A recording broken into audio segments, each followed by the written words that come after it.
Do ingredient specialists actually drop ingredients more often? Or is it just the fact that they drop more every time they do trigger the ingredient production? Welcome back to another video on Pokemon Sleep. It's Bro Vinny here. In this video, I'm going to show you guys why I think Slarking is no longer just a berry specialist. By the way, we've talked about this before in another video where it is both a skill specialist and a berry specialist. But in fact, it is a triple specialist in ingredient, berry, and skills. But that's not necessarily a good thing. So the question is, how often a Pokemon will trigger an ingredient drop and how often the berries get dropped? This is particularly important if we want our ingredient specialist to drop more ingredients. We need to know how often this actually triggers. If you've been playing for some time, you'll know that even for ingredient specialists, there's a higher chance to drop berries than it is to get ingredients. It's just that with ingredients, you get more of it each time. And as it turns out, not all Pokemon have the same rate of dropping berries and ingredients. For example, Charizard, approximately every 4 times it drops a berry, it will drop 1 times the ingredient. Of course, that means 2 sausages.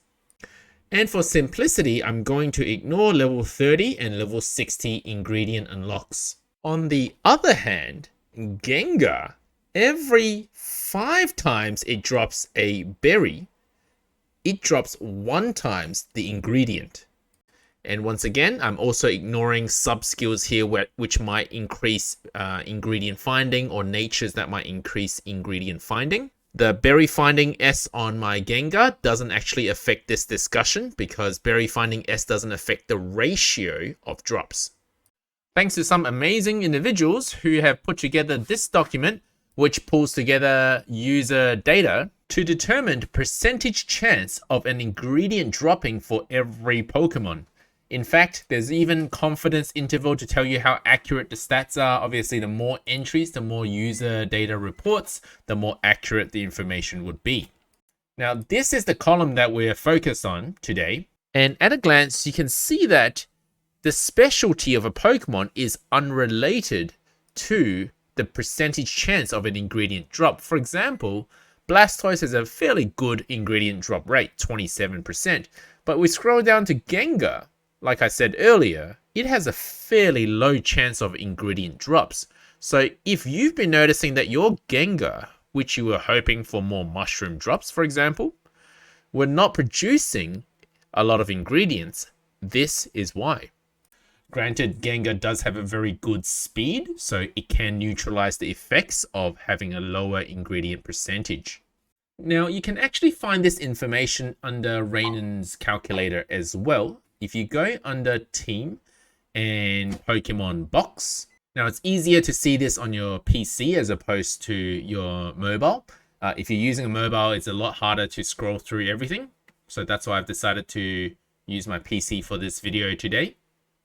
And where that information is this little apple thing indicating ingredient and the percentage. So if you select a few Pokemon up here and have them all listed down here, and filter by ingredient rate, you can see that the Pokemon with the highest chance of triggering an ingredient drop, not that it drops a lot of ingredients, it only drops 1 tomato, is Slarking. Slarking comes with a whopping 33% chance of dropping an ingredient when it's a berry specialist. In fact, if you've seen my other video where we talked about how Slarking has an abnormally high skill trigger rate despite being a berry specialist, you can now see why I said earlier on in the video that Slarking is like a triple specialist, because it has a higher chance than all Pokemon to drop its ingredient, and it's got 2 times the berry drop when it does drop berry, so making it a berry specialist, and it has a very high skill trigger rate similar to that of a skill specialist. Now, I encourage you guys to use Rainen calculator to see for yourself how the ingredient chance varies between Pokemon to see why perhaps some of your Pokemon don't drop ingredients as much as they really should or you were expecting to. But just for curiosity, who is the lowest ranking in terms of ingredient drop? Which Pokemon has the lowest chance of dropping ingredients? It's interesting that Absol is quite far down. It's not the bottom, but it's quite far down with only a 17% chance of dropping an ingredient. Despite being an ingredient specialist, the chance of it actually happening is lower than other Pokemon.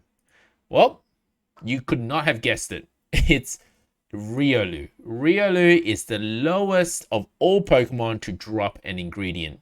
I don't know what that means. Nobody uses Riolu anyway. This is just for curiosity. It doesn't make any difference to my gameplay. But what does make a difference to my gameplay is knowing how bad Slowbro and Slowking's ingredient trigger rate is. 14 to 15%. So say goodbye to those Slowpoke tails, or just use your ingredient ticket or ingredient magnet to get them instead. Now, just to clarify, these numbers are available under Pokemon Box, so under Team.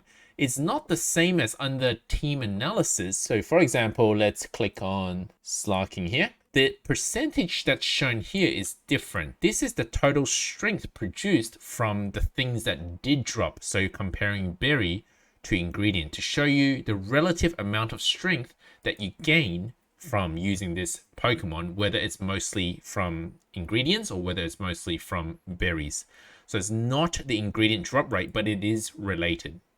So that's all I have to say for this video. Thank you for watching, guys. Don't forget to like and subscribe. If there's any part of this calculator you want me to go through some more in any future videos, you let me know in the comments section below and I'll think about it.